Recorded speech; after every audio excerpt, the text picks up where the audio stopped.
வேணாமா? ஏன்டா வேலை வெட்டிக்கு போகாம பெத்தவங்களுக்கு இப்படி பாரமாக்குற? நான் எங்க பாரமாக்குறேன்? வீட்டுல ஒரு ஓரமா தானே இருக்கிறேன். டேய் நீ ரொம்ப பேசுறா. ஆமாங்க. என்ன நீங்க குழந்தையா இருக்கும்போது என்ன கொஞ்சீங்க, வளர்ந்த பிறகு இப்ப கொலைக்கிறீங்க? எதுக்கு தான் இந்த உலகத்துல என்ன பெத்தீங்களோ?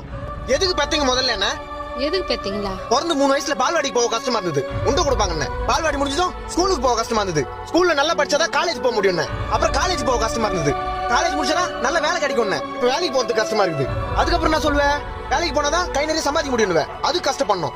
அப்புறம் கல்யாணம் பண்ணணும், கல்யாணம் பண்ணி குழந்தை பெத்துக்கிறதுக்கு கஷ்டம் இல்லைன்னா கூட குழந்தைய வளர்க்கறதுக்கு கஷ்டப்படணும். வீடு கட்டணும், கார் வாங்கணும், பிறந்த கொஞ்சம் படிக்க வைக்கணும், அதை வளர்க்கணும், அது கஷ்டப்படணும். வாழ்க்கை ஃபுல்லா கஷ்டப்பட்டு கஷ்டப்பட்டு கஷ்டப்பட்டு கஷ்டப்பட்டு செத்துணும். அது எது கஷ்டப்படணும்? செத்துறேன். நான் பின்னாடி வந்துக்கிறீங்க. செத்துறேன்னா செத்துருவாங்களா? சாவறது எவ்வளவு கஷ்டம் தெரியுமா?